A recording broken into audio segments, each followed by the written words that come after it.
I'm Denise, mother, wife, and serial entrepreneur with my hands in a bunch of different pots. If it's one thing I learned about business, it's that you don't win without war. There's always going to be struggle, and only the innovative survive. And two, you don't know what you don't know. So leveling up takes a wealth of knowledge. I'm going to show you how to manifest your dreams in multiple areas of your life by speaking to those who already have the blueprint and they're willing to drop those jewels. So join me as we go on this journey to manifesting our higher self and living the life we want.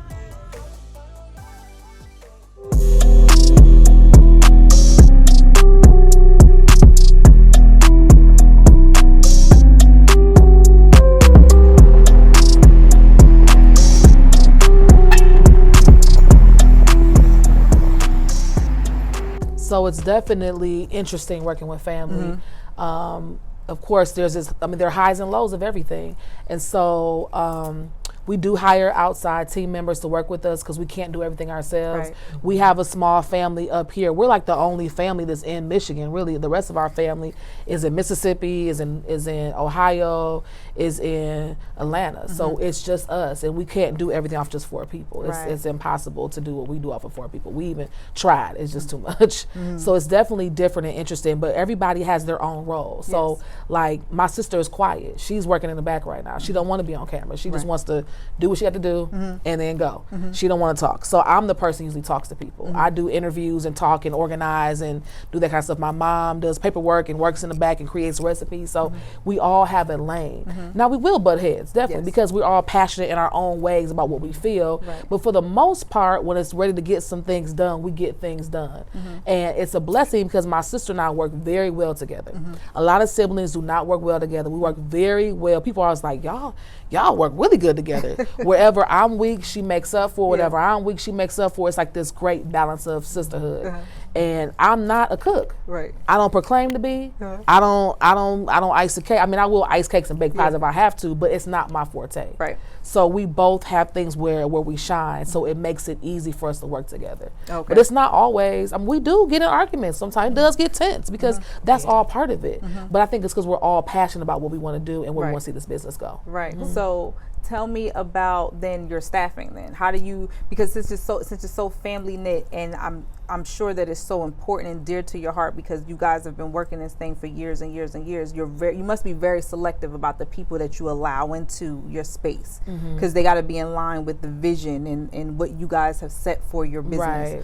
How do you go about hiring your staff? How do you find them, or how do you look into hiring or firing? Right. So hiring is really tricky, especially right now. Yes. It's super challenging right now. Before, it seemed like we would get people from like word of mouth. It was like somebody told somebody we needed somebody, and they just sent somebody. Right. Literally, people it was more so like somebody was working here. It's like, oh, my friend will be good. And then they bring their friend in, and it was perfect fit. And so that's how it normally, or like a lot of our customers want to work with us or for us. So that was really interesting. Now it's tricky because of just the climate of work right now. So it's really, really challenging right now to find people that really care and that really want to be a part of the process, that want to work. Because we are not just owners, we actually work in the business. A lot of people sometimes have businesses where they just kind of dictate from afar, and nothing wrong with that. Right. But we are very hands-on, and so we just don't point and say do X, Y, and Z. We're actually right down there with you doing X, Y, and Z. So it's been tricky. It's been really tricky right now trying to find people so that we can reopen for our regular hours. So we're definitely missing some key people to make that happen right now. But typically, I might post online, I might post on Instagram or Facebook, Indeed, something like that, trying to find some qualified people. But it's real interesting right now. It's almost discouraging. Or do you look for bakers, or do you look for just people who can run the register? Yeah, so we would hire for cashier, we would hire for bakery assistant, cooks, dishwasher. That's basically like the gist of what we hire for as far as like prep cook. Sometimes that bleeds over dishwasher prep cook or bakery assistant prep cook. But yeah, those kind of things. Cool, that's cool. So is this the only location, or is that one? Yes, just one. Just one. Over 30 years, you never had a second location? No. Why? Can you tell me? Well, for me, and I think I speak for everybody, is that multiple locations does not signify success for us. And I had been on a couple of TV interviews with other business owners who had opened up multiple locations, and all of them had gone back down to one. So to me, that was a message. I said, not needed. And especially if you can't keep the one staffed properly. Right. I would hate to be here and get a phone call from location number 2. The cook didn't show up today. Right. Well, it's hard for me to split myself in half when I'm here and try to go over there, and just didn't want the headache. Okay. Right. And then same thing, but also I hear sometimes people say, well, the east side location is better than the west side location. Well, downtown slaps, but the west side is kind of falling. Our name goes over the counter. Whenever somebody gets a product, it is our name, it is our family, it is our traditions, it is our love, it is all of that. It's our legacy that gets served. Right. And it's not important to me to have multiple locations. I want one to be packed out of control. I want one for people to say, oh, that's the place to go. We don't, at this moment, not saying that might not change, Right. but I just want the one to be operating to its magnitude, to its fullest capacity, seamlessly, versus having multiple spaces and they're just kind of like, okay. Right. But people have asked us to franchise. They ask us, we get this asked a lot. People love the concept. They want to know how we came up with this concept and doing all the different things that we do. And they've asked how can they get it in other cities and states.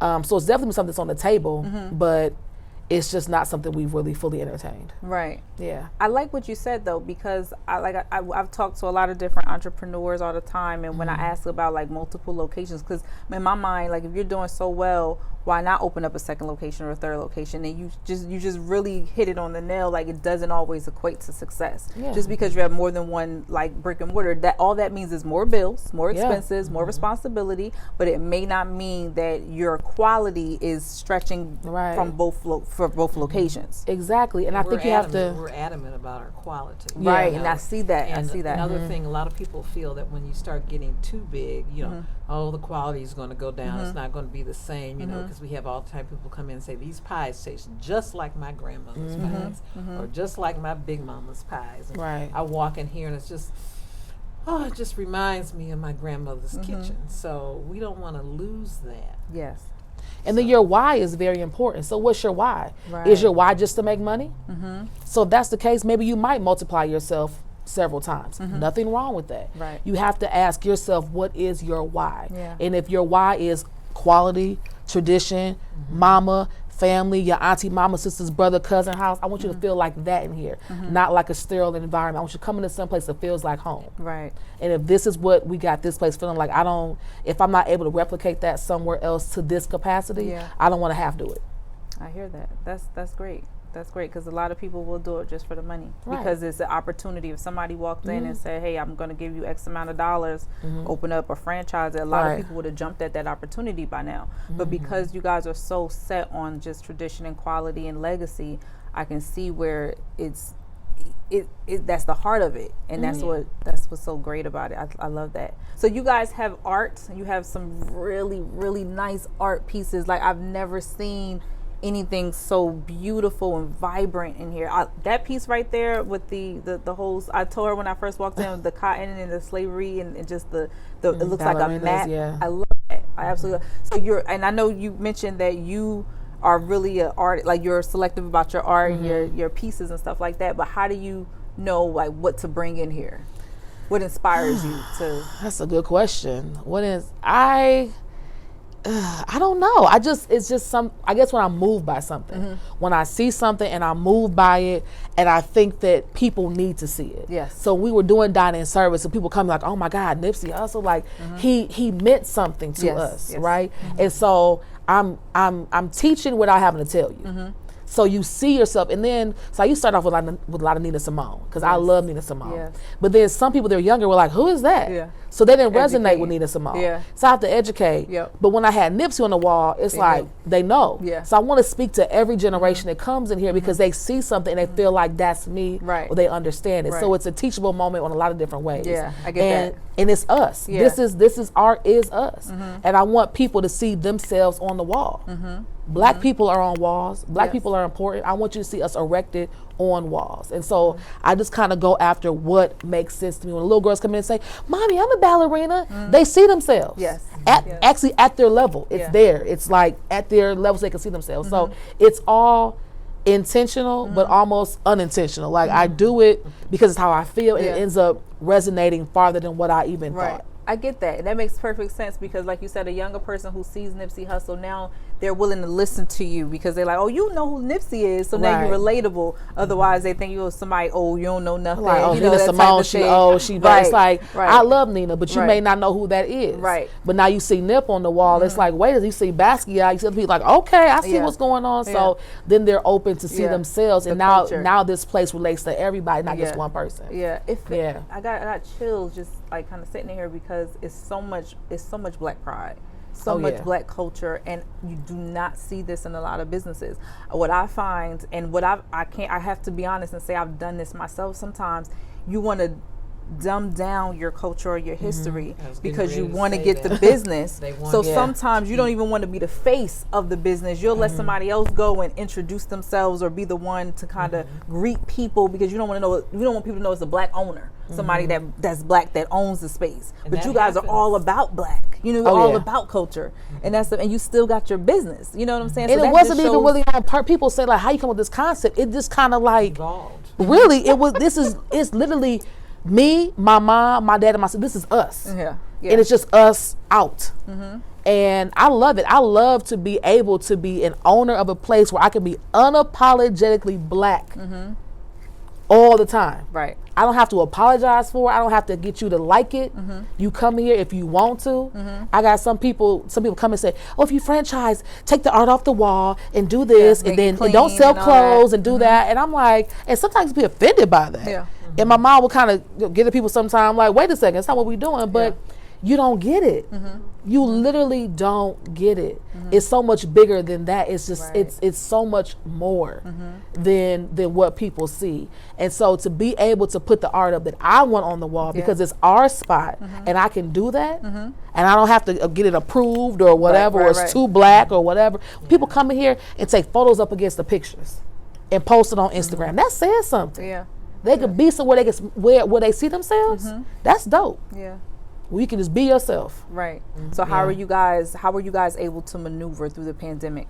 So we're doing carry out only right now. And to be honest, I don't think we would make it if it wasn't for our support of our customers. Like they have been super intentional about coming in and buying things and just showing up. I mean, buying little things if they can't buy a big thing. Right. And just saying, I'm so happy y'all still here. I'm so happy y'all still open. So I really literally get chills thinking about if they didn't make a conscious effort to come in here and support. And I think Detroit as a whole supports their small business community like crazy. They really want people to be around for forever, really. So if it wasn't for a customer showing up, even on days we don't, we're not open, they're pulling at the door, they calling like, what's going on? What, people text my phone, I drove by, y'all were closed, is everything okay? So people really want us to be around. So they've bended with us in our hours and flex with us in our hours. They wait outside to get their orders. When we say wait outside, because we don't have people come in waiting. Yeah. I mean, it's really our customers. They just show up. People getting things shipped all over the place. I mean, they just show up and support and order. And when we open on Friday, it is busy. At 12 o'clock on Friday, we are busy because they're waiting to the weekend for us to reopen. Right. Are you guys? Do you participate in like DoorDash, Grubhub, Uber Eats? We and do those things? DoorDash and Uber Eats. Yeah. Okay. Okay. Definitely do those. And we deliver. We have stores that we deliver to, restaurants that we deliver to as well. So we still do some of that as well. But the pandemic has hurt a lot of us, and we're definitely hurt by the pandemic. We've lost a lot of staff members and had to do, rehire a whole new team.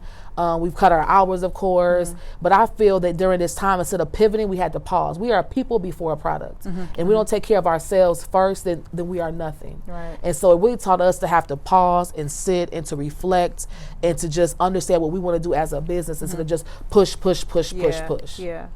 Yeah. So now, when you guys first got started, I know you said you started with cookies and things like that, but financially, like you were already in a position to be able to get a building and make your products and sell, or did you have to? No. So I only ask that because many of us are not in that type of position, No. right? So please enlighten me and tell me, how did you go about getting this off the ground financially? How did it make sense? Did you get funding? Did you get loans? Well, when My you mama's first- parents, then yeah, grandma and granddaddy. Well, the thing is, when you first start a business, you can't go to the bank and ask for a loan. That's right. Because you Yeah. have no track record. They want to see a track record, Right. of something. That's right. Didn't have one, so I had my parents said, "Well, we'll help you." I'm like, "Oh, okay." So they helped me with getting the building across the street and the renovations that took place, and after then it was just, a struggle. Working and selling a little bit here and using that money to put back in the business. I didn't pay myself for a long time. But a lot of the programs are available now. 30-some years ago, there was none of that. I There was didn't no have any Tech of Town, no Prosperous, no Goldman Sachs, no all any these other programs that we've been entrepreneurship doing. Initiatives that they have Yeah. now were non-existent when I started. Yep. You probably could go to the SBA and get some information, but I was going to other business owners and asking them different things, and they wouldn't tell me anything. That's Or exactly why I'm here. They're giving the whole basis for this false information, sending me on wild goose Goose chase. chases. And I remember one time I was calling to find out about shipping cookies in the tins and how do you where do you buy the tins. I'm just asking questions that I'm not invading their business, Right. but I thought they could at least point me in the right direction. Yep. Catalogs, anything, because I was just like, I don't know what. Yeah. And one of our customers I had gone to, one of the managers pulled me aside and said, "Cassandra, order this magazine right here." And I'm like, "Oh, wow." Had everything in there. I said, "Now, why didn't he tell me that?" So I had to learn the hard way. Yeah. And that's what I did, but I just kept going. But and now- one phone call would need, "Oh, you want a collar?" I said, "Oh, okay." So the next phone call, "I would like to order a collar for an 8-inch tin." So then I acted like I knew what I was Yes. talking about. Yeah. But I learned from each call what Yeah. to ask for in the Got next you a little call. further for the next call. So yeah. it was like, that's how it worked. Whereas nowadays they have all these organizations and groups and everything to help usher you into the whatever, and it's wonderful. Yeah. But I didn't have that. Yeah. Yeah. A lot of people still to this day don't have it. I got to tell you, the reason why I'm even here to do this, I had the idea to do something like this, is because I had a salon in New Jersey for 5 years that I just closed after the pandemic. But when I got started, no salon owners wanted to talk to me. They saw me as competition, so they didn't want to tell me about different ways to be able to open my business. And it's such a struggle when you don't come from that background, when you don't have anybody in your family that has been in business that you can talk to or try to bounce ideas off of. It's very difficult. In so many cases, we as African Americans don't have that. Yes. Right. Ability to reach back because our parents or grandparents didn't have businesses. Kind of starts with you. Because when I got my first job here at J.L. Hudson Company downtown, my boss told me, he says, "Well, Mr. Weingarten, he's been hearing about markdowns and everything else since he was a kid at the dinner table. That's not what I heard at my dinner table." So he just grew up in it. So many people have grown, so many cultures have grown up in that type of atmosphere. And I'm not saying it's bad, but we didn't. I had to go to college to learn about different things. But the real thing is when you get out in the real world and learn about it. What's going on, fitness fam? It's 2021, and this is the year that you bring back your sexy. If you need to lose some unwanted weight, if you want to get in shape, build muscle, I'm the man for you, Sean Beta Trainer. Go to SeanBetaTrainer.com and hit me up. 973-851-2513 is the number. Don't delay. Go to the website, go to Instagram or Facebook at SeanBetaTrainer.com. You'll get some of that apparel. We have power greens for you for your wellness, as well as nutritional coaching and everything that you need. It's 2021. Let's make this year a great one. Sean Beta Trainer.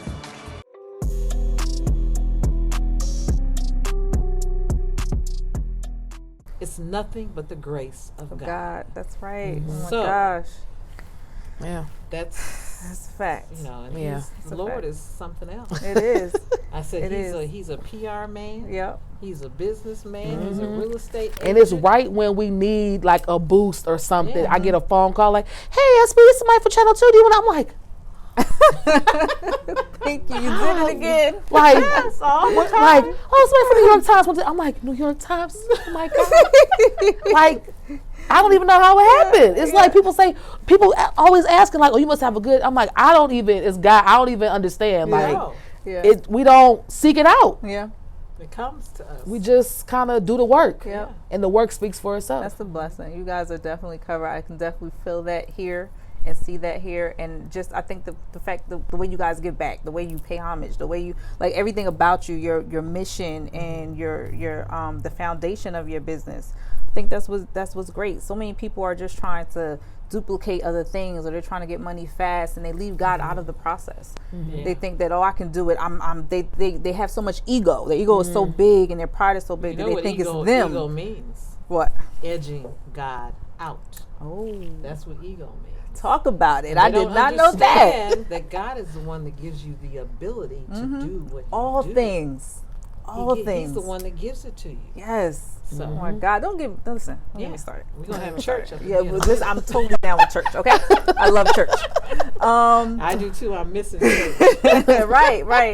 Like, what's something that you guys really are like maybe struggling with, or that you have seen over the years? Maybe not now struggling, but you've had this issue. Just for people who are trying to open up a restaurant or a bakery or something like this, so that they can kind of be able to know how to maneuver.